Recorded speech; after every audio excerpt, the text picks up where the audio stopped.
I'm starting out with a piece of maple burl here. It's about 7.5 inches long and about 3.25 inches in diameter. Let's get it put in between centers and get it trued up, and then we will put a tenon down on one end of it. So to the keen eye, you might notice some things are going to start be missing out of this shop here. The cabinet right behind me there is gone.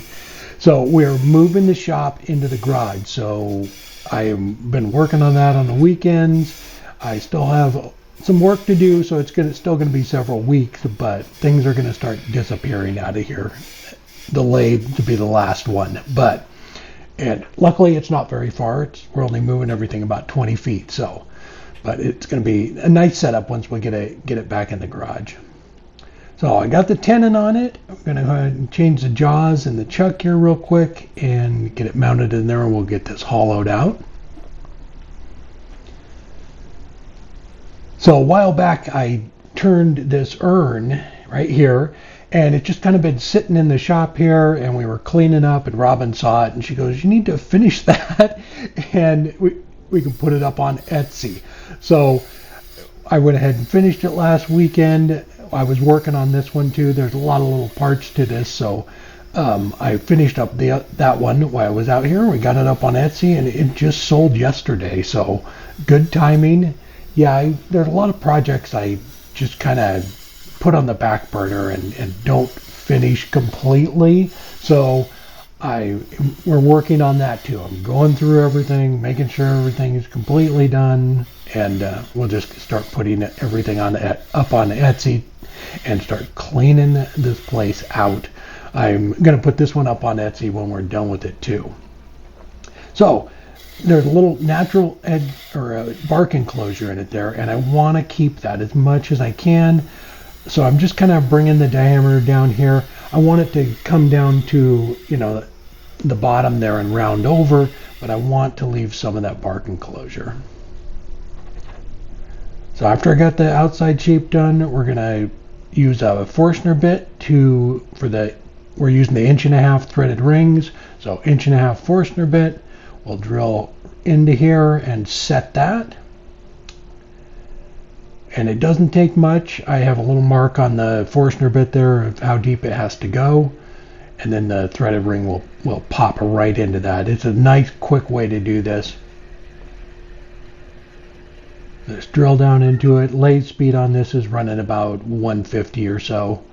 So the threaded ring just goes right in there, and then we drop down on the Forstner bit a little bit on the size, and that way it'll leave a little lip in there for the rings to sit on, and then I can go down, drill down in here and get rid of some of the material. If you wanted to, you put an extension on this and go all the way down. I just kind of went in with this and then hand cleaned out the inside. So this whole project we're going to use maple burl and walnut. So here in a little bit, Robin is going to leave the shop. She is filming everything right now, but she doesn't do well around walnut. It really bugs her. So I just kind of lock the shop up. I'm just turning the lid and one little arms that's going to be on this, and then vacuum everything up and change my clothes before I go in and get it all cleaned up because the dust really bothers her. So I'm hauling it out with the #1 hollower here. And I kind of stop right about where that bark enclosure is because I don't want to bust through the wall there. So it's not hollowed out all the way down. It's probably 3/4 of the way down, and I just kind of stopped. We'll get it all sanded up, and then we will use that recess on the top there to flip it around and take the foot off. So this is a leather pad from Sean. It worked the effort, and it works really well for varnishing up the wood. So I sanded up to 400 and then hit it with that leather. It works really nice. Get the jaws changed. Expand them to hold on to it after I drop it. And then we will take that foot off. And for that, lathe speed's about 2,000, maybe a little bit more, and it's a spindle gouge.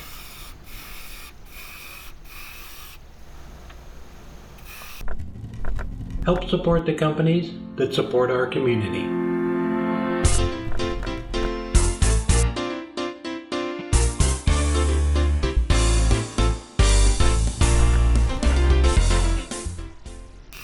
So initially when I was wanting to do this, I wanted to bring this down to a point, but because of the bark enclosure, I couldn't reduce the diameter down here that much.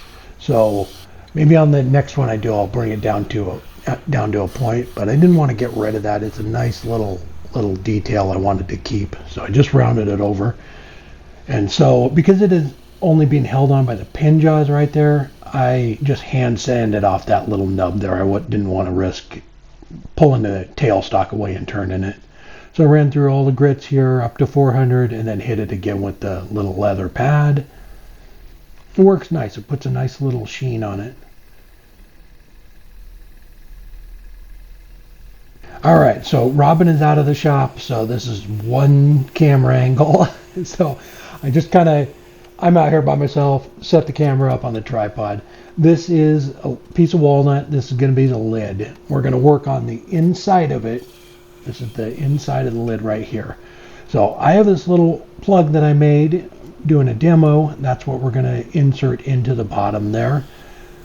And I have a video making the little inserts. I'll put a link down below in the description of that too. So they work out really nice. So just use your calipers, make a little recess, then you can pop that insert in there and it will have the threaded ring on it. Once I have that done, just start shaping the bottom of it here. Bring the base back up, get the size proportion right, and then we'll sand all of this and then part it off and flip it around.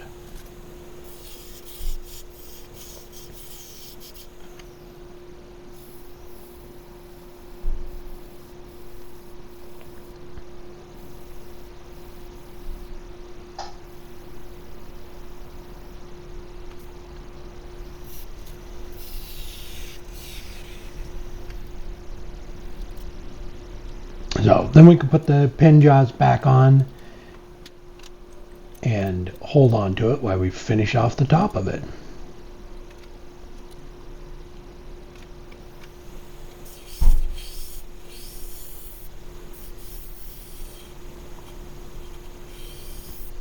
Now I ran through all the grits on this, sanded up. I haven't put any oil on anything yet, and I'm going to wait till the very end because I got to glue some stuff together. So this is going to be the arm that holds the urn, and it's out of walnut too. Same piece of walnut that we just turned the lid out of. It's Carrera walnut, and it is gorgeous.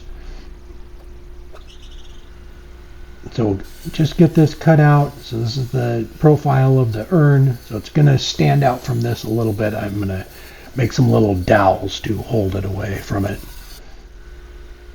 And as far as this, just kind of any design you want. Whatever you want to do. I'm just kind of curving it around. I didn't plan anything as far as the layout of this. I'm just playing around with the bandsaw.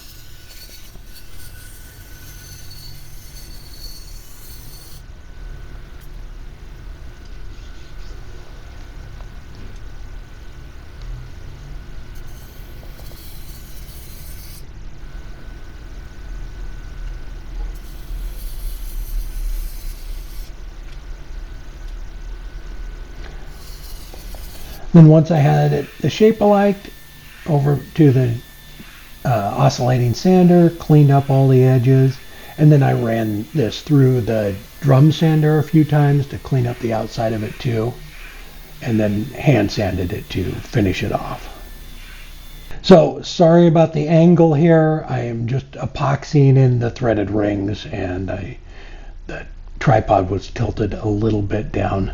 So I just put a little bit of epoxy on the inside, and that is the little plug that's going to go inside the lid there. So I just set that down. It's 5-minute epoxy, so it dries pretty quick. This is the one that's going in the base, so you put the epoxy around the outside of the ring and then put it down in that recess. I won't use walnut next week, and Robin will be back out here so you can see what I'm actually doing.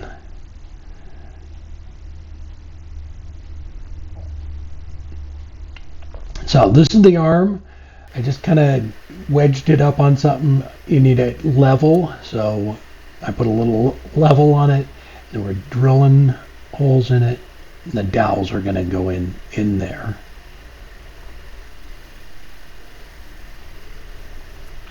So I just used a little bit of wood glue. The dowels, I just turned those. They're just maple. Put a piece of maple on, turned them down, and then a little bit of wood glue in there. We'll get these stuck in the arm first, and then we have to drill into the body of the urn to get them in there. But I want to get these set in here first, and then we can mark it on the urn. So just pencil. I'll do one at a time.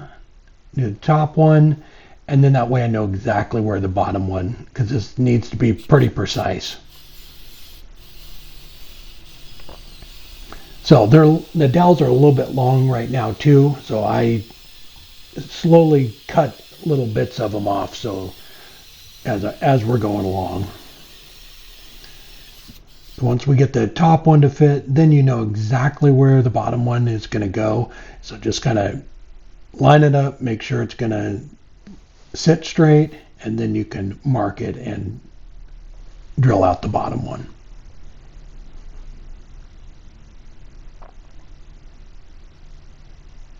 And the dowels, I just cut those off with a pole saw, and I just cut them off, cut little bits of them off until I got it standing away from the stand.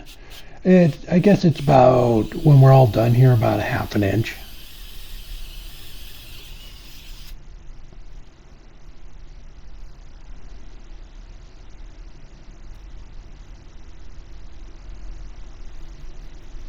This is going to be the base. This is another piece of maple burl. It's got some nice bark enclosures on it. So I'm just going to kind of trace it out, cut it out on the bandsaw, and then head back over to the oscillating sander to clean it up a little bit.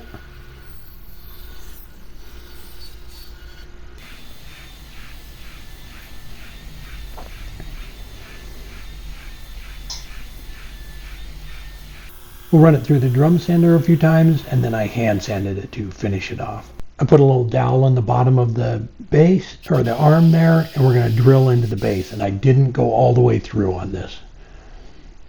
Then we'll get some glue on it and get it locked in there.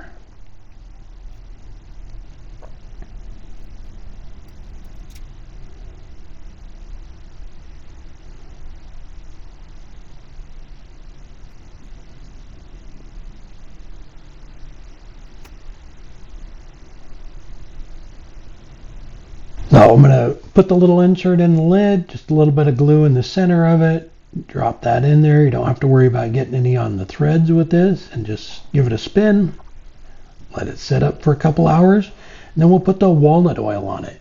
So I'm going to take my time getting the walnut oil on. This is Doctor's walnut oil. I will have a link down below in the description, but I don't want to get any oil on the thread. So when I do around the threads, I use a Q-tip.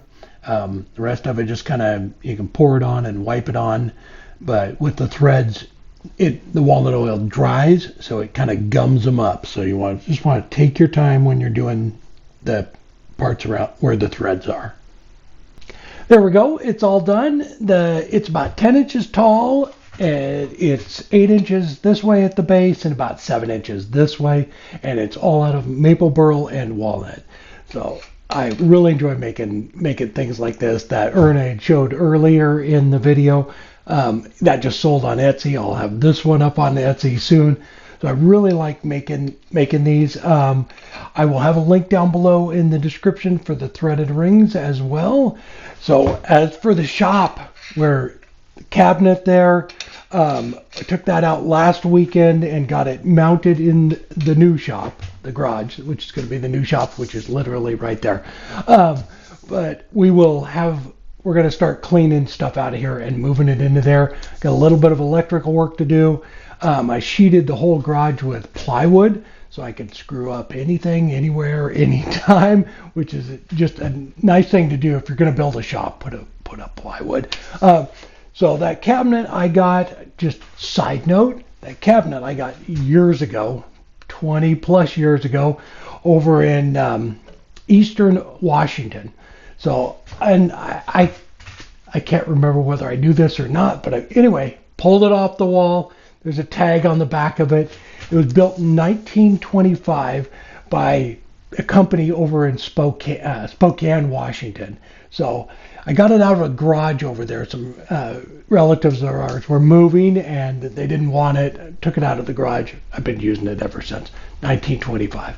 So it's going in the new shop. Along with everything else, everything's pretty much going to be set up pretty much the same way. But looking forward to that. So over the next couple months, I think I'm moving this out this weekend.